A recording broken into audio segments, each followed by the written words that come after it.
Unaposikiza neno la Mungu linafaa likubadilishe. It has to change you gradually. Lazima likugeuze pole pole. It is not just supposed to give you a short time excitement.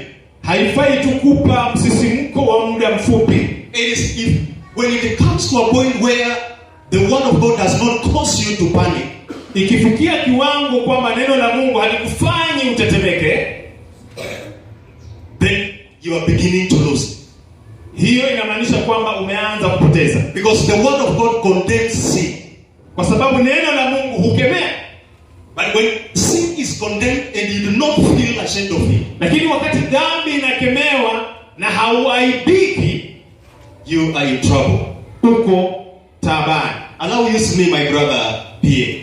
Nataka uniruhusu nikutumie. Have you allowed me? Ndugu yangu pia.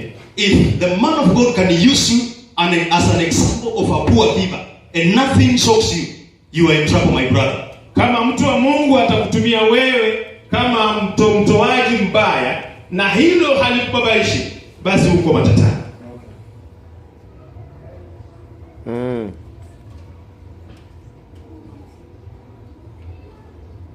You need to tremble. Church is not that just another covering.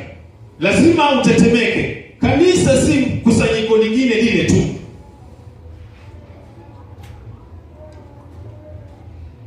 People are worried. Let me get out of there.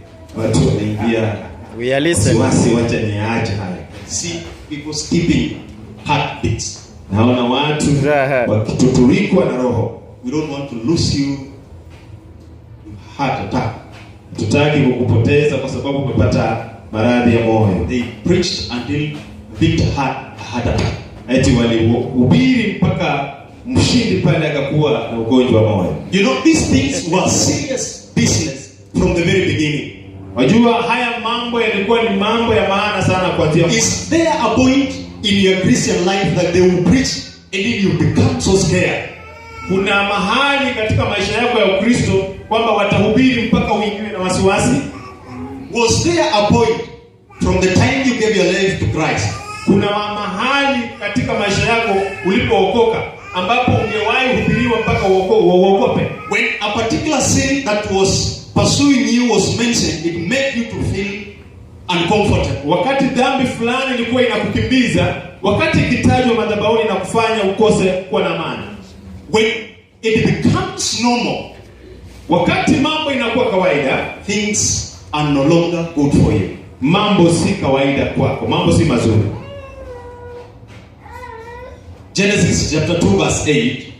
Mwanzo mlango wa 2 mstari wa 8.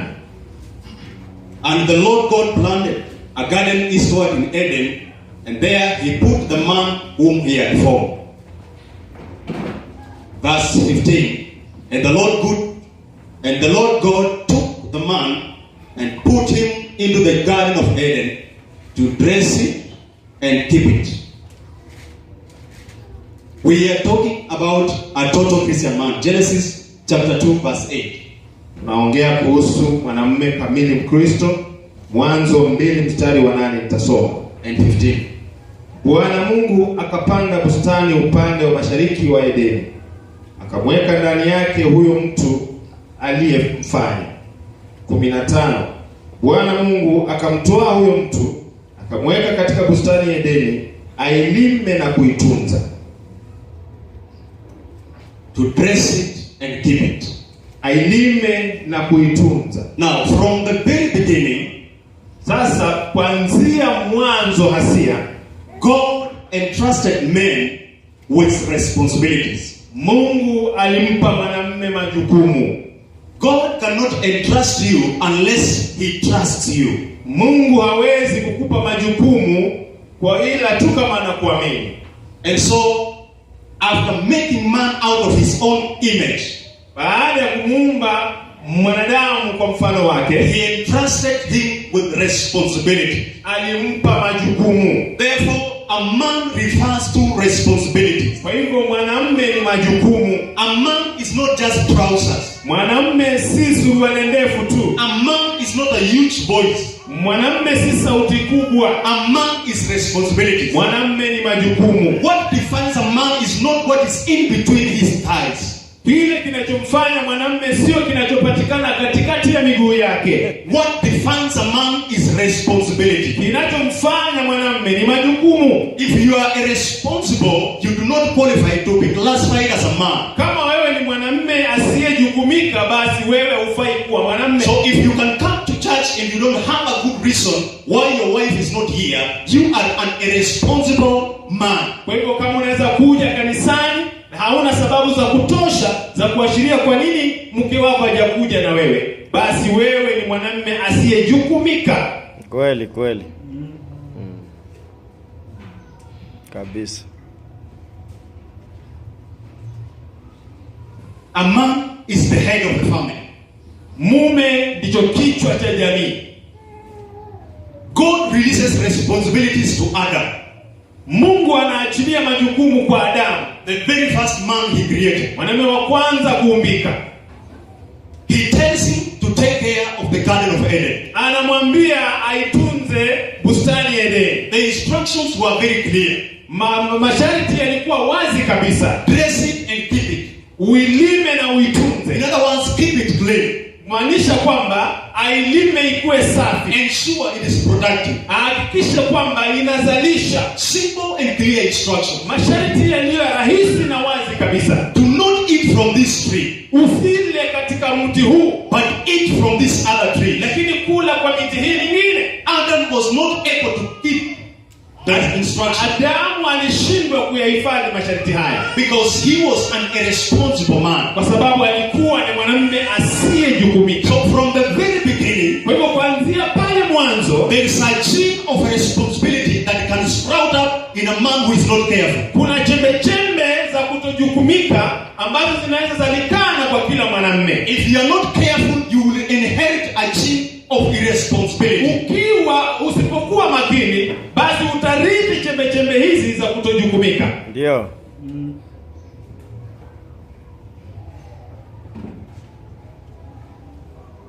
Every time God wanted to do something powerful and huge, kila wakati Mungu alitaka kufanya kitu kikubwa na cha ajabu, he would pick on a man. Angemteua mwanamume.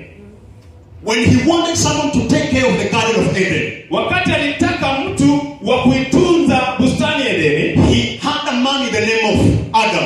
Alikuwa na mwanamume kwa jina Adam. When he wanted somebody to make an ark, wakati alitaka mtu kutengeneza safina, he picked on a man by the name Noah. Akachukua mwanamume kwa jina Nuhu. When he wanted a man of faith, alipotaka mtu wa imani, he picked on someone called Abraham. Akachukua mwanamume anaitwa Ibrahimu. Because he wanted people who would be responsible and accountable. Kwa sababu alitaka watu ambao wanajukumika na wanaweza kuhesabika.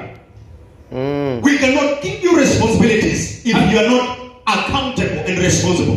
Tuwezi kukupatia majukumu kama hauwezi kusimama uhesabike na ujukumike. There are very many men, kuna wanaume wengi that God has used, ambao Mungu ametumia to move from one glory to another, kutoka kwa utukufu hadi mwingine, to manifest himself to humanity, ili kwamba ajionyeshe mwenyewe kwa mwanadamu.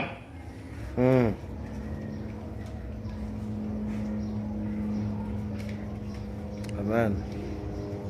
When he wanted to deliver the children of Israel, alipotaka kuwakomboa wana wa Israeli, he picked on a man by the name Moses. Akamchukua mwanamume kwa jina Musa. This does not mean Moses was blameless. Hii haimaanishi kwamba Musa alikuwa hana makosa. He had weaknesses. Alikuwa na changamoto. Me and you might have weaknesses. Mimi na wewe tunaweza kuwa na udhaifu. But God has picked on us to be here in the Makao house of prayer. Mungu ametuteua kuwa hapa katika nyumba ya makao. We can raise up and take the responsibility. Tunaweza inuka na tuchukue majukumu. And become the man that God wanted us to become. Na tuwe wanaume ambao Mungu anataka tuwe. Welcome women of God. Karibu sana wanawake wa Mungu.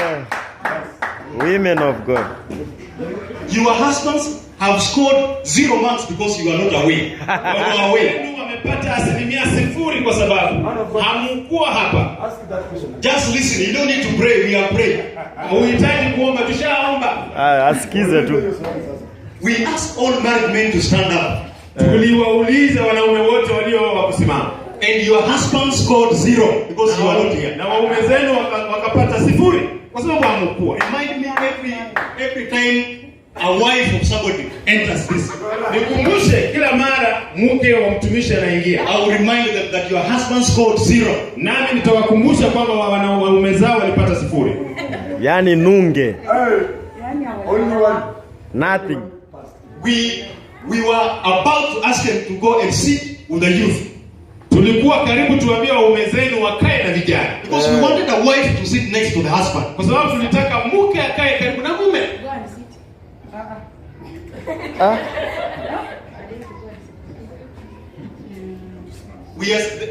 The teacher says he prefers teaching this message when a husband is sitting next to his wife. Mwalimu anapendelea kufundisha ujumbe huu ikiwa mke amekaa karibu na mume wake. But when we began, there was only one couple in the house. Lakini tulipoanza kulikuwa na wananyumba mmoja tu.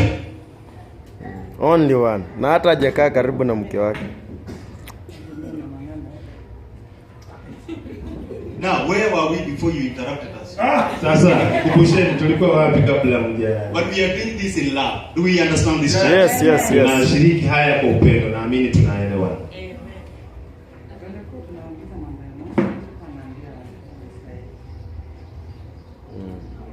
Kumbuka sawa.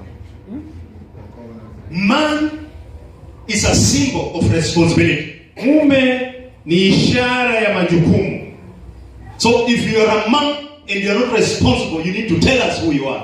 Kwa hivyo ukiwa mume na haujukumiki, tunahitaji tujue wewe ni nani. Aisha Jumwa has a voice like you as Brother Madego, but he's not a man. Aisha Jumwa kule Kilifi ana sauti kama yako ndugu Madego, lakini yeye ni mke. Yeah. So what do we call it? The tone of your voice. Sauti yako cannot define you. Haiwezi kukuashiria wewe ni mtu. What defines you is how you take up your responsibility as a God-given responsibility. Kinachokuelezea kama mume ni jinsi unavyochukulia majukumu uliopewa na Mungu. Characteristics of a total Christian man.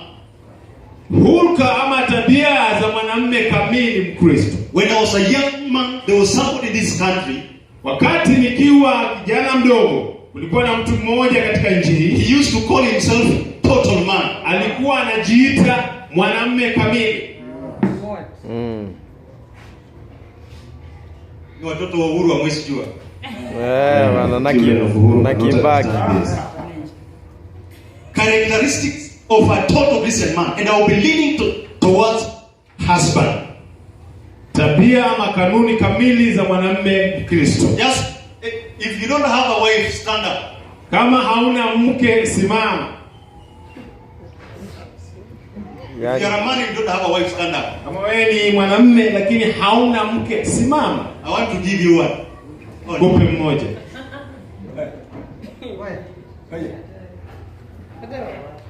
Wewe kwani nyinyi ni wa Enza Victor? So these two brothers are married. Are they women? These two brothers seated there. Your children.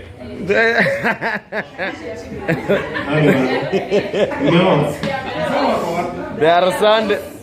They're not men, they're Boys. Aye. Nzau is not decided. You people have an advantage. Nyinyi muna nafuu kidogo. You better listen to these things seriously. Ingekuwa vizuri msikize mambo haya kwa makini sana. It is possible these people who are married have made some mistakes. Yawezekana kwamba hao ambao wameoa walifanya makosa. You have an opportunity to avoid the mistakes they made. Mnayo fursa ya kuepuka makosa hayo. Receive it in Jesus' name. Pokea hayo kwa jina la Yesu. You can sit down. Mnaweza keti. A Christian man should have a strong family foundation.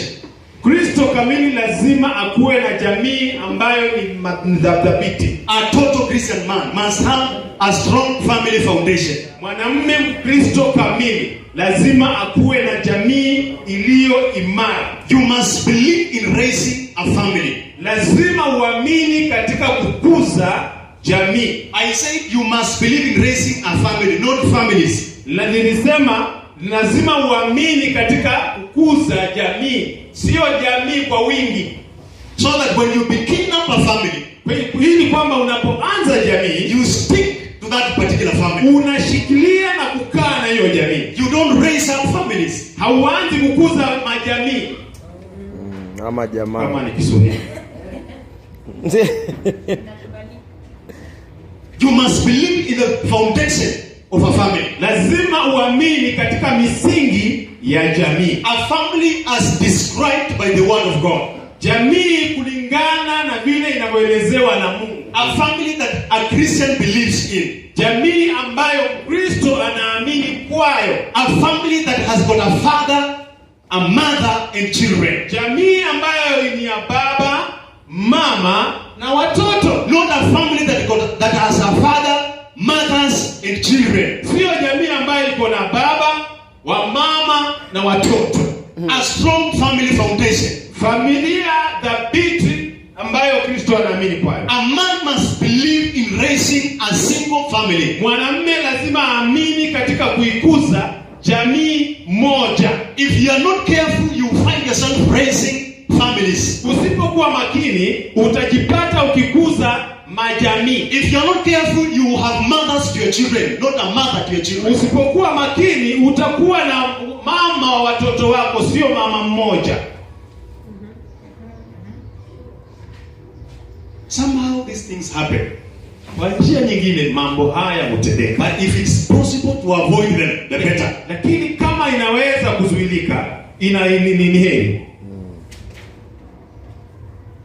So you must have a strong family foundation. Kwa hivyo lazima ukue na jamii ambayo ni dhabiti. A total Christian man must be able to provide for his family. Mwanamume Kristo kamili lazima aweze kupeana mahitaji kamili ya jamii yake. Be able to provide for his family. Aweze kupeana mahitaji kwa jamii yake. 1 Timothy 5:8. Timotheo wa kwanza 1:8. But if any provided not for his own, and especially for those of his own house, he has denied the faith and is worse than an infidel. Kama kuna yeyote ambaye hawezi peana mahitaji kwa jamii yake, hasa wa nyumba yake, basi huyo ni mbaya kuliko asiyeamini. He who does not provide for his family is worse than an unbeliever. Yule ambaye hawezi kutosheleza jamii yake, basi yeye ni mbaya kuliko asiyeamini. So my brothers who came here earlier than your wives. Kwa hivyo ndugu zangu ambao mlikuja mapema mbele ya wake zenu, if you ran away from providing a packet of milk to come to church, kwa hivyo kama ulitoka nyumbani mapema kwa sababu hukuwa na pakiti ya maziwa, you are worse than an unbeliever. Wewe ni ovyo kuliko asiyeamini. Bure kabisa. Welcome women of God. Karibuni sana wake wa Mungu.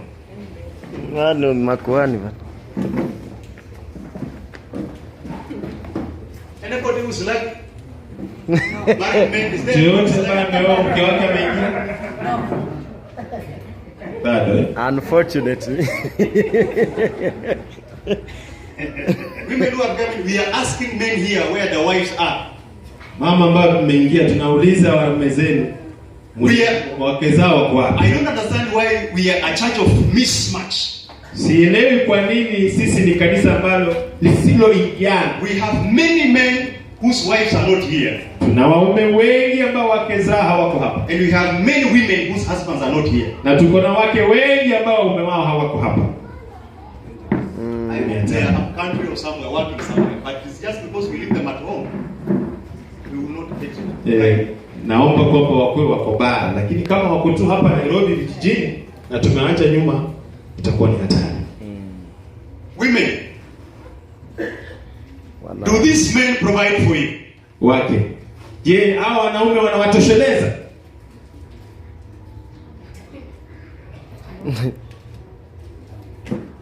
A total Christian man must be able to provide for his family. Mwanamume kamili Mkristo lazima aitosheleze jamii yake.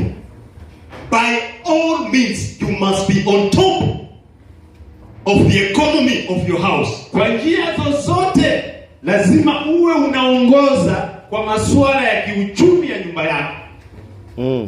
Masuala ya kiuchumi. It is dangerous for a family where the man is not on top of the economy of that house. Ni hatari sana katika jamii ambayo mume si anayeongoza masuala ya uchumi. There are times when life can be hard for men. Wakati ambapo maisha yanaweza kuwa magumu.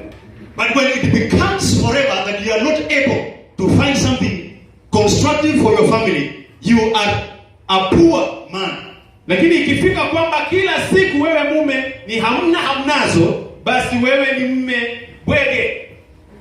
Bwege.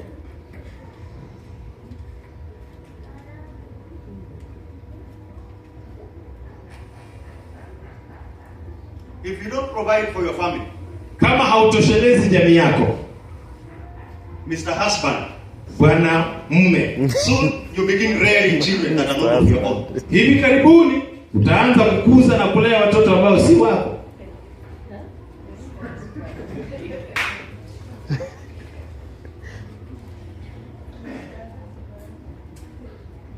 Are you hearing me, Mr. Husband?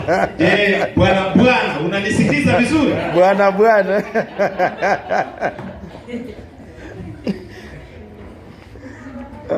Hiyo ni kali.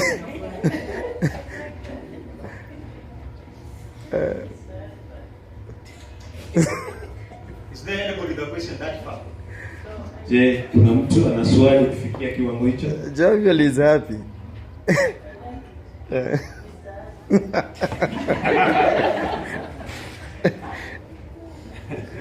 A man must toil for his family. Mume lazima afanye kazi kwa ajili ya jamii. Must provide for his family. Lazima atosheleze jamii yake. Must show that he's working hard towards the welfare of his family. Lazima adhihirishe kwamba anafanya bidii kwa masuala ya jamii yake. Listen to me, men. Nisikize enyi waume. Even though at times life can be difficult, hata hivyo wakati mwingine maisha yanaweza kuwa magumu, women know. Wanawake wanajua. They know. Wanajua. When you are just becoming lazy, ikiwa unaanza uzembe tu, or things are difficult, ama mambo yamekuwa magumu, they know. Wanajua. So don't just tell stories. I didn't find anything. You must find something. Kwa hivyo usianze hadithi za pauka pakawa tu, nikaenda nikawa pakawa namna hivi. Hapana. They know. Joshua, your wife knows when you are really trying and it's not working. Bwana Yoshua, mke wako anajua wakati unajaribu sana lakini mambo hayakuendea. But when you just formulate stories to cover up yourself, she will as well know. Lakini unapokuja tena hadithi za kujifunika na kujifariji, bila shaka atajua. Men were given the power, the dominion. Wanaume walipewa uweza, utawala. When Adam was sent in the Garden of Eden, wakati Adamu alituma bustanini Edeni, the intention was training so that he can develop skills of taking, of providing. Mpangilio wa Mungu ilikuwa ni mafundisho kwa Adamu ili kwamba apate mbinu za kuweza kutosheleza jamii. And the first thing God gives Adam na kitu is a woman. Kitu cha kwanza Mungu anampa Adamu ni mke. Because God knows if Adam could take care of a woman, Mungu alijua kwamba Adamu kama anaweza kutosheleza mke, he will be able to take care of the children. Basi ataweza kulinda watoto. So if you are not able to take care of your wife, kama hauwezi kumlinda mkeo, do not impregnate her. Usitie mimba.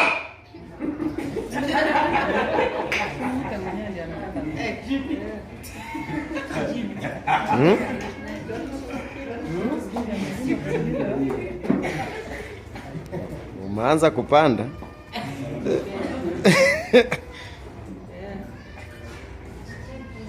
Yes.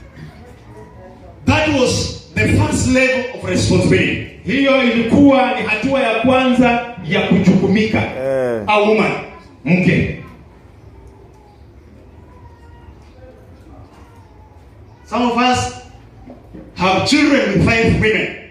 Ngine wetu tuna watoto na wanawake watano. If Adam failed to take care of one woman, kama Adamu alishinda kutunza mke mmoja, how do you think you're going to manage taking care of 5 women? Je, wewe unaonaje Unawezaje? Utawezaje watano? Did you drop from heaven like Jesus Christ? Wewe ulitoka kutoka mbinguni ukaanguka chini kama Yesu Kristo? You must begin from the lower level. Lazima uanze katika hatua ile ya chini. Do not impregnate somebody if you cannot take care. Usimfanye mjamzito kama hauwezi kumtunza. Hatari. You said your students, Mlisema nyinyi ni wanafunzi. do not impregnate somebody if you cannot take care of them. Msiwatie mimba kama hamwezi kuwatunza. Don't look at me as if you don't learn social studies. Msiniangalie kana kwamba hamsomi sayansi ya sosiolojia. Kwanza hao ndio hatari. You people are above 15 or somewhere around there. Nyinyi 13, 14. umri wenu ni kati ya 12 hadi 16. You are very fertile. Nyinyi mnatupa kabisa. Wanarusha vitu. Can you preserve your seed? Unaweza hifadhi mbegu yako.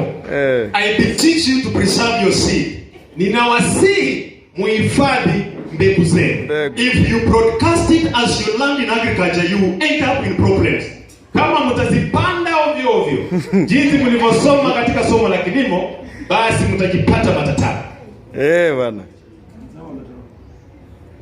Somo la kilimo. Because being a man is responsibility. Kwa sababu kuwa mume ni kuwa mtu wa kujukumika.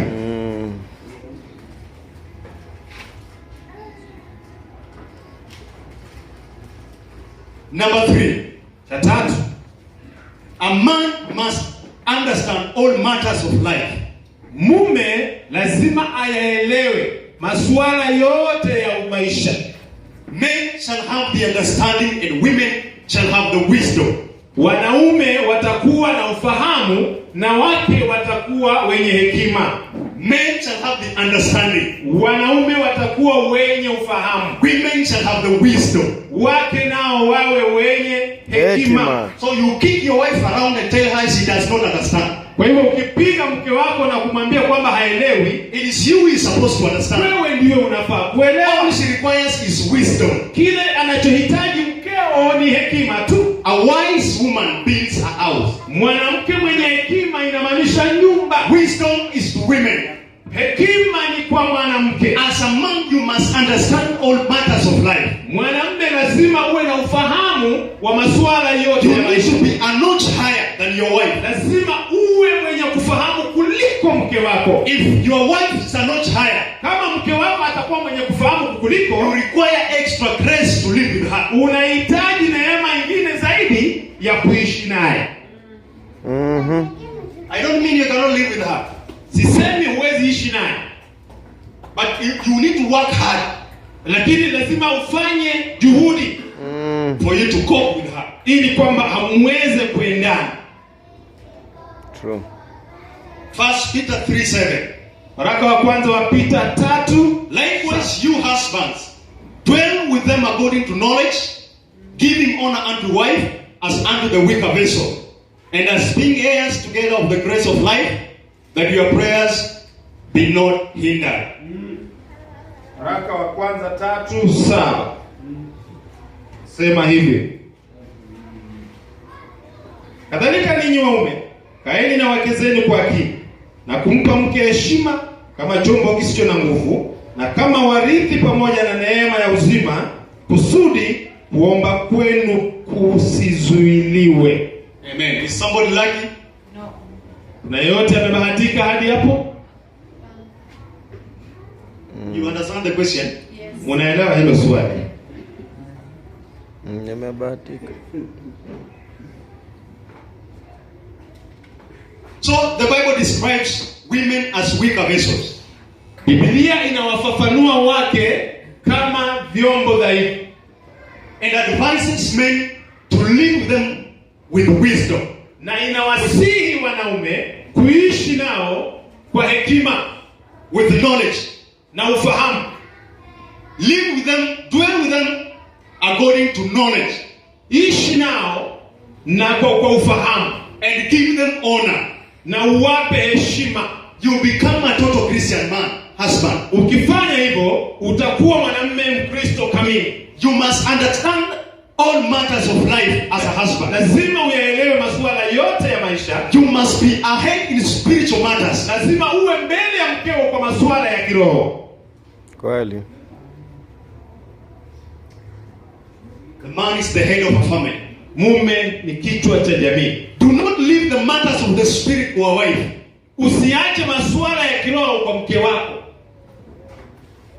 You must lead as a man in spiritual matters. Lazima uongoze kama mume kwa mambo ya kiroho. If you leave it to your wife, ukiachia mke, she will lead you to prayers. Atakuongoza uende katika nyumba za maombi. Because you know, women are easily convinced. Unajua wanawake hushawishika kwa urahisi. Kwa haraka. They see a man on TV perform a miracle that is here and it's not there. Wataona mtu kwa kwenye runinga fanya muujiza pale na pale usiokuwepo, and they will say, let us go there. Na watamshawishi, ewe mume, if you are lacking in matters spiritual, muende huko kama wewe hauko mbele yake kwa masuala. If you are poor in spiritual matters, kama wewe ni maskini ama uko nyuma kwa masuala ya kiroho, you will follow her. Utamfuata. Do you understand why you need to be on top of everything? Sasa unaelewa kwa sababu gani unafaa kuwa juu? Because you will examine. Kwa sababu unaweza kutizama and discern whatever is going on, na uweze kutambua kinachoendelea, and be able to advise your wife, na uweze kumshauri mkeo.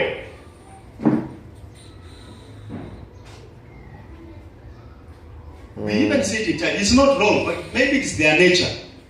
Tunakaa kanisani, si makosa, lakini labda ni kawaida yao. I used to see it in church in Mombasa. Nilikuwa nakaa kanisani Mombasa.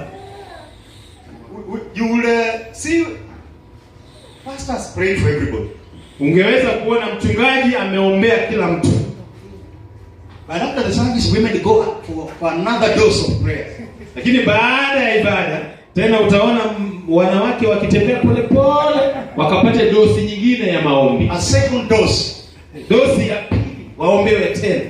Special dose. I know there are instances where you want a one-on-one with the pastor. Najua kuna wakati ambapo ungehitaji moja kwa moja na mchungaji. But a lot of times it's just because the faith is not there. Lakini mara kwa mara ni kwa sababu tu imani bado ni hapa. But when you have a husband that will tell you, we have prayed, let us believe God is going to change our situation. Lakini kama una mume ambaye anaweza kukwambia tumeombewa, wacha tungojee Mungu abadilishe hali, you become a strong woman. Unaanza kuwa mwanamume madhubuti.